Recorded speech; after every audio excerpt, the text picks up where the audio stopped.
Hey, what's up, Chase Diamond fans? Welcome back to another episode of the Diamond Download, where me, Cardinal Mason, and Chase over here at Chase Diamond talk about what's relevant and happening and useful in our little community. We got three good topics that I actually gave Chase some notice on for the first time. Yeah, they're Uh, good. You normally just hit me with them, but I actually saw them and they're really interesting. They're really top of mind and really relevant. Before we get into it, how's the day? How you doing? Day is hectic. Bringing on new team members. I hired a salesperson. Um, and he's a killer. He looks just like me, which is makes it really easy. Like if someone doesn't know me that well, that he can just say he's Mason, and I think like the close rate's gonna go up. So that's good. Other than that, I'm in West Palm right now, just kind of getting some fresh air away from Miami, just hanging out for a little bit. What about you? Nice. Yeah, happy belated birthday. And curious Oh, to see thanks. like let's check in maybe about a month and see how the closer does. I know what your close rate is on probably about 50 to 70 sales calls so far. So as you hire that person, curious to see if the quality of the close is the same or not. But on mine, dude, things are good. I actually just got a Slack notification. We're in a channel for the agency on Slack where contracts go out and contracts sign. And one of the deals that I brought in, we've actually been working on this deal since December. It's with a public company. I can't say too much more, but we just signed with them and they just wrote us like a six-figure check up front for like the 6-month term. And Ooh, it's crazy. Like for them, it's probably like peanuts and pennies and a drop in the bucket. But for us to get like a six-figure check up front before we've even done the work is like insane. So I'm in a pretty good mood today.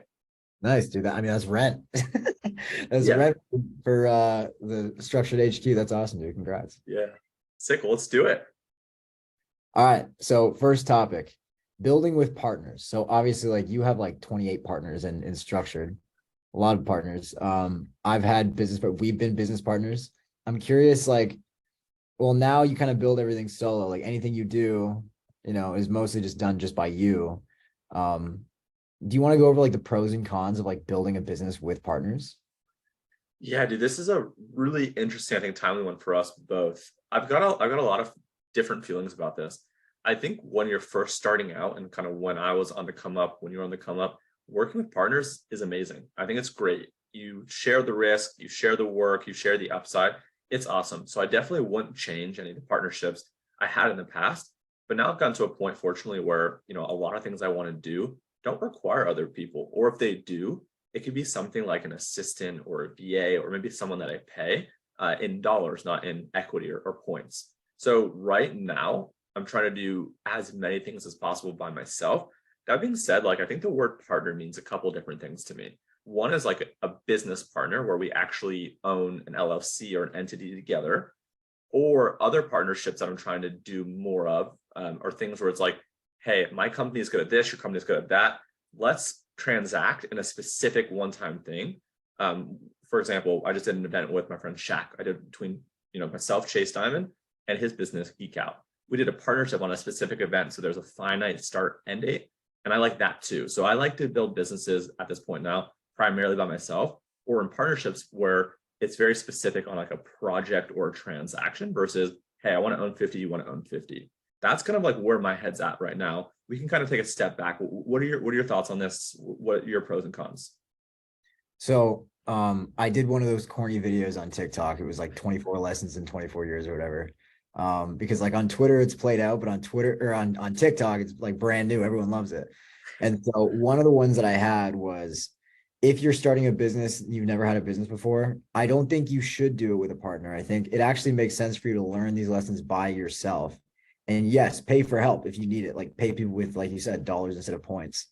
And make, like, I want to say, like your first couple hundred grand by yourself, and then start, building with partners, because obviously like you and I have been pretty lucky. Like we, like all the partners you've had and partners I've had and stuff, like are good people and you can kind of trust them. But a lot of people get, I was watching an Alex Hormozy video about like how he got screwed over by his partner. Like, I don't know, I don't want to go into the whole story, but people can watch it or they've already seen it probably.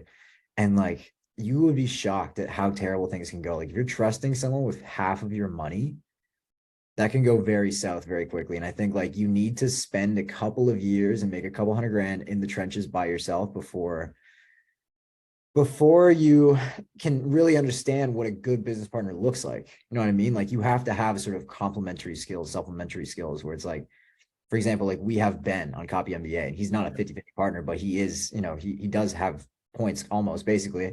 And he like we work really well together because I master organic and big ideas, and Ben is really good at paid and then filling in the holes on those big ideas, because sometimes I'm like a bull in a china shop and I don't really know what to look for. But Ben has done this a couple of times with different info businesses and knows where to like tighten things up. So I think like we're kind of like yin and yang like that. And you and I have, similar, complement skills too. So what do you think of that? Yeah, it's interesting. I think like for me starting out, like I worked for people like for a couple of years after college, like 2 years after college, I went to go work for people. So I kind of learned a little bit about business and operations as being an employee. And then I kind of started off on my own and had different partnerships.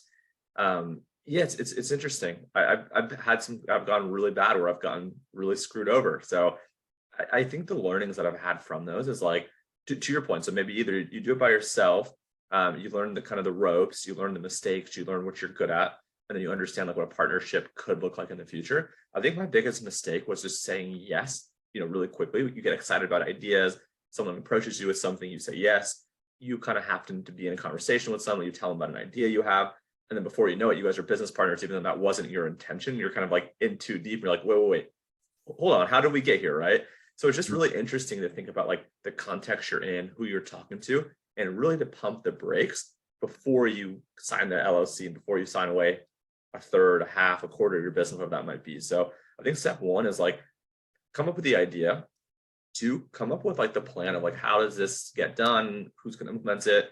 Is it cash heavy? Is it resource heavy?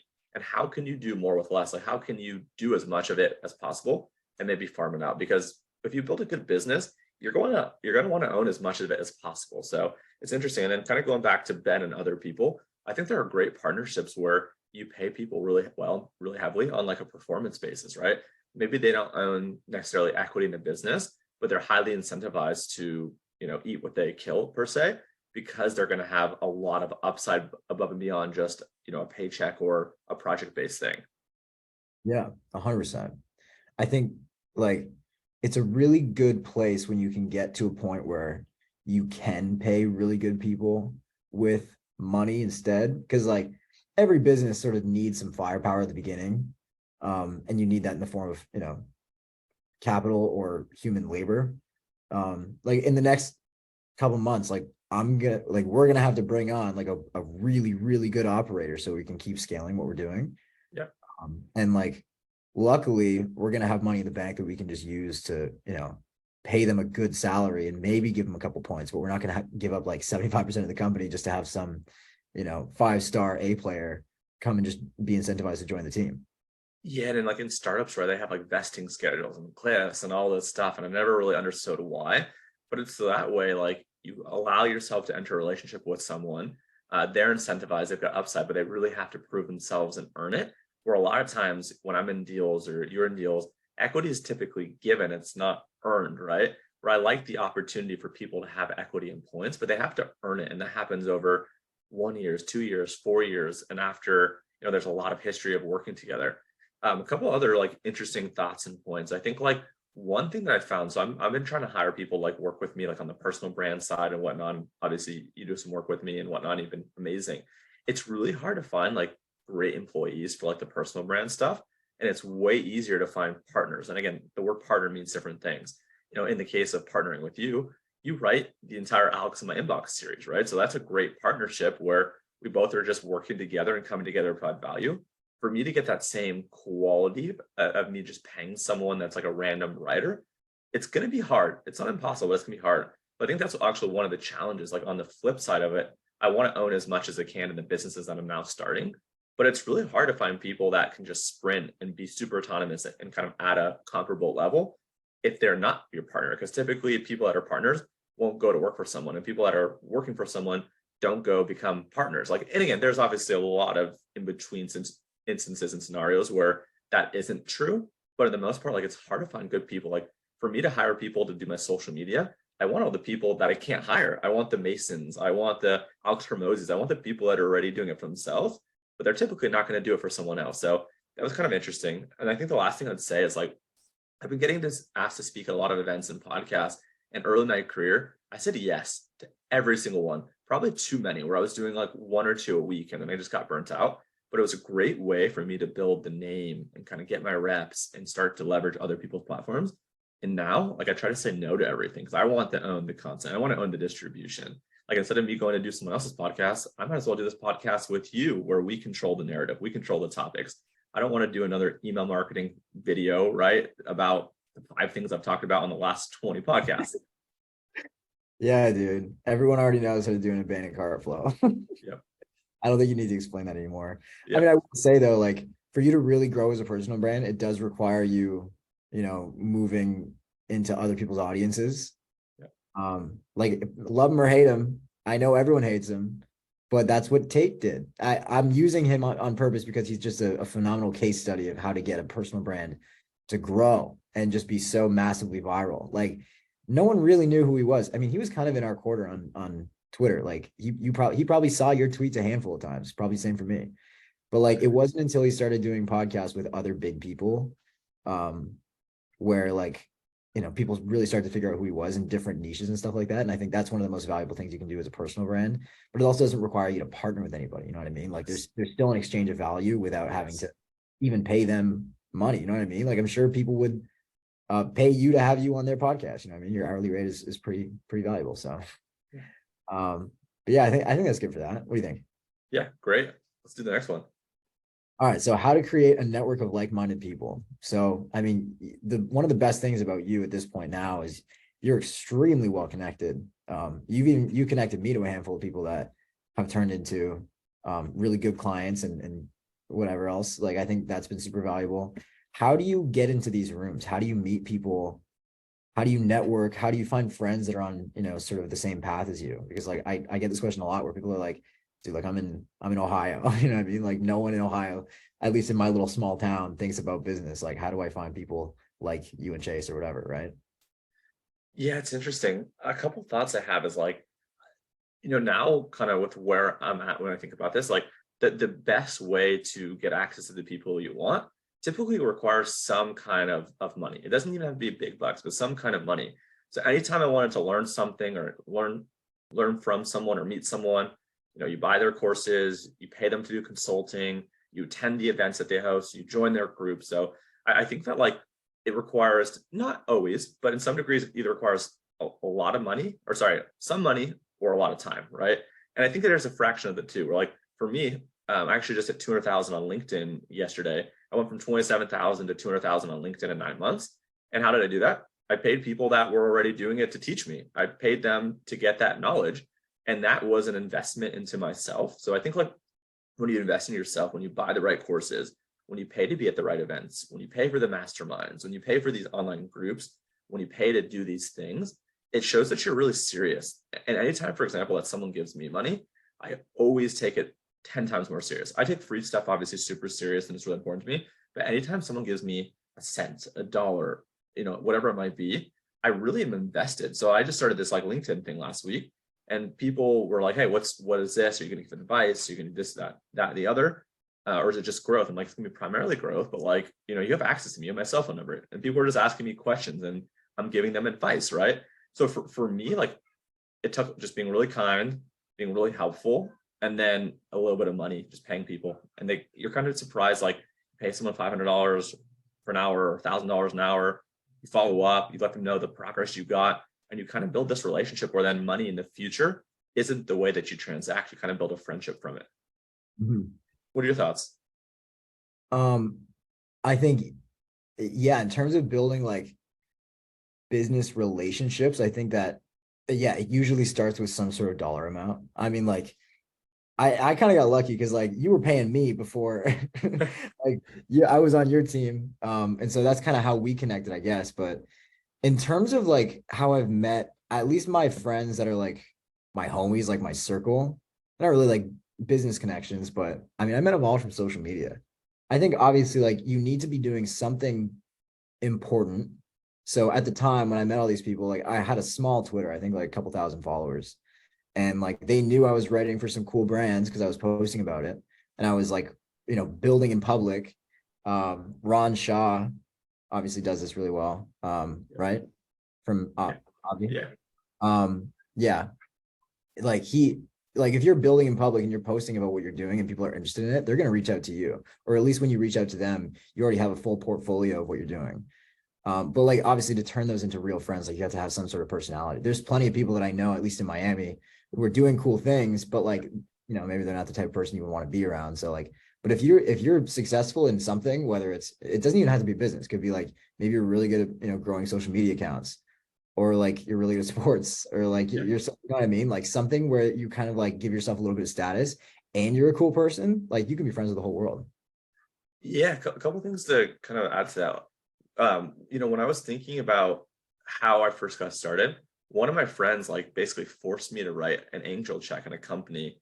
This was like 5 or 6 years ago, where investing like $10,000 or whatever it was. Like that was a big deal. That was a lot of money for me to write personally. Like I didn't have all that much money, but just by writing a check like to this company, I became like friendly with the founders, and then they had really good angel investors as well in the round that I could then be like, hey, Mason, want to let you know that I'm also an investor in this company. And you kind of can build relationships through that.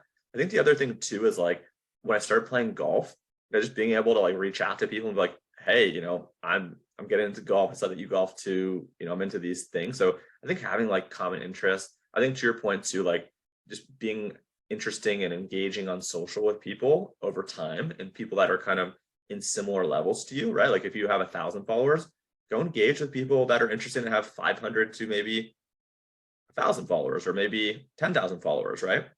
And as it's interesting, as your following grows and as your connection grows, the access to the people that you get changes. Like, for example, when I was first going on LinkedIn, like the golden standard was this guy named Justin Welsh, right? I think he's got like 400,000, maybe 500,000 followers. I saw that this year he's going to do like 200 something million impressions on LinkedIn alone, or something wild. Maybe that was all of his social. And this year I'll probably do 100 million. And now he and I are buddies. I've had him on my podcast. We text. So because he was good and I was kind of engaging with him and building, as it got to a level where we were closer in following size, it's crazy. Like those metrics, while people say they're vanity, they actually matter. Like the people I've got to connect as my following's grown has been crazy. I've had some of my favorite like authors and kind of, business people reach out to me because they're like, oh, I love your content. So I think to your point, like just being engaging and interesting and active on social, you find this group and this clique of like-minded people. And in that sense, you didn't have to transact any money. You just had to spend a lot of time being interesting and cool and talking about it. Exactly. And dude, like on the vanity metrics thing, people will say that. People will be like, oh, like big deal, like 100 million impressions on LinkedIn, like, whatever. But like people have to understand that that is a meritocracy. Like that's not an accident. You are saying things that people are actually resonating with, and people want to hear more from you. And you have 200,000 followers because of it. That's a lot of people that aren't, those are like real people that are clicking follow on your page because something you said made Yes. them fire dopamine into their ears or something like that. You know what I mean? Yeah. So, I mean, vanity metric or not, it's a real number. And like you can do the same thing. All you have to do is be a little bit interesting. Yeah. Dude, Yeah. with AI, with the internet, with how much information's out there, I literally believe that anyone is willing to put in the work can make it happen. Dude, it took me 11 or 12 years on LinkedIn to go from 0 to 27,000 followers. And then when I finally was just like, dude, I'm sick of being sucky at LinkedIn. Like I really think that there's opportunity here. Like I just suck at it. I went out of my way. I worked really, really hard. I've become obsessed. Every single day since August 2nd, I think it was, I've posted a minimum of 3 times per day on LinkedIn, 7 days a week, the entirety of almost a year, every single day, engaging with people. I'm obsessed. Like, but it's a lot of work, but it's so worth it. So I think if you become obsessed, if you figure out how to reverse engineer what other people are doing, if you figure out how to pay them or pay for their stuff or whatever it might be, anyone could do it. Like Mason, you're at almost 400 something thousand on TikTok, right? Like if someone wanted to learn, it's like, how do you learn? It's like, follow what Mason's doing, go back to its early stuff, maybe reach out to Mason and say, hey, I'd love to pay you for a consulting call. Do you do that? Maybe you don't do that, right? I don't do much consulting. So most of the time I say no now, but it's worth a shot. And if they can't find you, maybe they could find someone else, right? Someone is going to take their money to teach them. And hopefully who they're paying is the right person. 100%. Yeah. I mean, I won't teach you TikTok, but I can teach you copywriting. So think Amazing. about it. Anyway, last one. Uh Clavio versus Sendlane. So the reason this is top of mind right now is because obviously we both know Jimmy from Sendlane. Clavio is kind of like too cool for school these days, and they're turning into like they must be like working on something because they're becoming just I don't know, man. Like it's just not the same product. Like there was one of your newsletters that I would work on, and I would go inside Clavio and I would like play with it and like set it up and everything. And Clavio's editor changed, and it just looks terrible now, and it's really hard to navigate. And like I was trying to send an email yesterday, but like it kept saying error or something. And then I had a friend call me this morning and say, "Hey, I'm thinking about switching all my clients over to Sendlane because this other guy said they're doing the same thing." What what's going on, bro? What's going on with Clavio? Yeah, I've been trying to keep my mouth shut on this for a while. I've been huge fans of the Sendlane team, huge fans of the Clavio team. I've been a Clavio user for probably about 5 or 6 years. We're actually their number 2 agency partner on all of Clavio. They have thousands of partners, maybe even potentially tens of thousands of partners at this point. Um, I've been probably the biggest Clavio fanboy for a long time. Who's Um, number one? I know who it is. I don't want to give them too much credit. It's one of our agency competitors. They're big. They've been acquired. Does it start with M and end in Ute 6? No. It's not them. I'll tell you about it after. I'll tell you who they are after. But they are beating us by a bit. I heard, but we're number 2. So Is it I hadn't want to talk about this, but I saw Jimmy, who's become a buddy of mine, and I might potentially start advising Sendlane soon. I saw him share on social media some of the things that Clavio was saying about him to brands trying to keep them on Clavio. And once they just started saying that stuff, I'm like, dude, they're not really playing like a fair fight. They were literally saying, oh, you can switch to Sendlane, but they're not gonna be able to help you like we can at Clavio. We have 1,500 employees. They only have 60 employees. Sure, they tout that they do customer service, but they only have 60 employees. We have 1,500. Oh, they say that they can do this, but their editor's not great. So just the fact that like you see this 800-pound gorilla in the space picking on this small guy that is actually doing a great job, that kind of upset me. So look, I think they're both great platforms. They really are. I think Klaviyo is gearing to go public, so I think that's probably why there's a lot of misses. I don't love their new product stuff. I was literally on a chat with their people yesterday. I think I was complaining to you about this. I was running an A/B test for my newsletter. I couldn't see any data. I messaged them saying, guys, I don't see any data. They're like, oh, well, you can't see the data for 6 hours because you ran an A/B test. I'm like, no. Like, unless the product changed, this is not supposed to happen. Just like, excuse me, sir, this is how an A/B test works. I'm like, either the product now sucks or something's happening. And sure enough, like, do you know who I am? no, not Shay even. Diamond, bro. Of course you know how an A/B test works. That's ridiculous, bro. Yeah. Anyways, I didn't say that, but I was just very polite. And then the lady emailed me like 2 or 3 hours later saying, by the way, you were right. I should have escalated this. There is a glitch going on in the system where analytics aren't working. So I ran an A/B test. I couldn't see what was winning. I can't even see what's happening. I've got sponsors that are asking me how many clicks they drove. I can't even see, more than 24 hours later now what's happening. So I think, again, Klaviyo is great. A lot of our clients use it.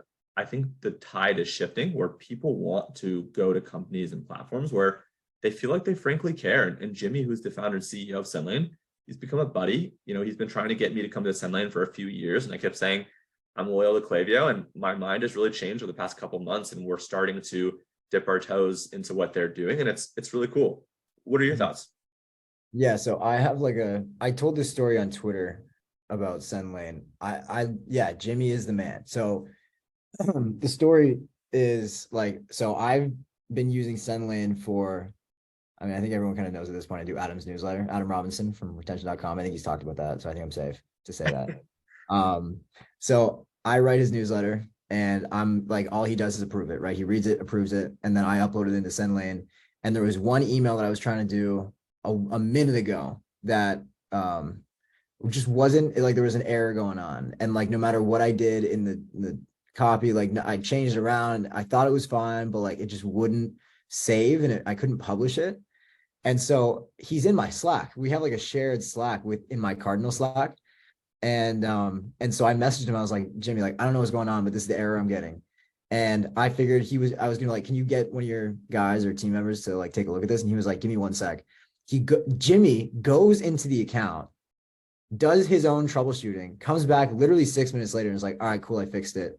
It was an issue with I was using an example of like something you should say in copy, and I was using like a first name tag, but it wasn't right. So it was just messing with I don't know what happened, but like he literally rolled up his sleeves and went in there by himself like as a CEO, founder CEO, and like did that for me, who he doesn't even know me. Well, now we're friends, but I think that's amazing. Like, I don't know I don't even know who the CEO of Clavio is. Yeah, That I've never he's spoke doing to that. any execs. They never reached out to me. Not that they have to, but like Jimmy, I think is setting a great example of like a founder-led company that is active. Dude, he'll drive down every couple months to meet with me and hang out with me and Nick and whatnot. So I've been really impressed by what they're building. Hoping and planning on joining as advisor. And I'm really rooting for like the underdog, like people that are trying to do things different and trying to be active. And you see him on Twitter, like he gives great advice and he's in it. So again, by the way, that was a non-sponsored segment. The only potential bias is that we really like Jimmy, and he's saved my butt a couple of times when I've had issues with Clavio. I remember actually I think it was last October maybe. I was supposed to send an email out to my list, and I use Clavio for my personal list. I was supposed to send an email out about one of these events that I had, like, hey, just a reminder, last chance to buy tickets. Dude, it would just not work. Emails weren't sending. There was a massive issue. No one from Clavio would respond. I sent like probably a dozen emails blowing Clavio up, like help, help, help. And Jimmy ended up opening an account for me on Sendlane for free and helped me out, took care of it, and let me keep that account. So if I ever needed anything, I could. And I probably had to use that account like half a dozen times in the last 6 months because every month something seems to happen. So he went out of his way to help me as too, gave me a free account, and just was really kind. And he's even helped me within Clavio fix things without telling me to switch over. So no, that was awesome. Well, dude, I love the topic. It's very top of mind. I think a lot of good stuff to come from it for sure. Yeah. Last thing I want to say on that is like there's this Paul Graham quote that I love. I believe it's Paul Graham. Do things that don't scale. Yep. That yeah, Yep. yeah. I think as a scrappy founder, that's one of the things you have to focus on. I think that I mean, obviously this is about Jimmy, but this is just in general. I think a good kind of place to leave it is like, do things that don't scale. I think that's great advice. Like, what can you do that can change, one person's day or experience with your product or maybe their life that like, obviously you can't replicate across, 10,000 accounts, Yeah. but do it for them and they will be the preacher of the good word and make sure that everyone knows that you're doing a good job. Yeah, dude. I think it boils down to exactly what you just said, like going out of your way to be helpful. Like it really makes an impact. It doesn't matter how large or how small someone is or how large or how small the task is. Like I think it comes back to like what's your motivation? It's obvious who's playing the long game. The people that are willing to constantly put out good content, constantly willing to be helpful. Dude, I mean, every single Thursday you do a free training for people where people for an hour plus get to learn from you about copywriting. Sure, people could pay you. A lot of people do, but most people attend for free. And you're just invested in making the world a better place. And obviously, selfishly, you get gain and benefit too. So I think that's really been my mantra as well, is like give away the farm and people will find ways to return the favor. 100%. Like it's going to happen. Absolutely. Great. We nailed this one. Great episode. All right. So find him on TikTok and Twitter at Cardinal Mason. I'm Econ Chase Diamond, no A in Diamond. So thank you guys. See ya.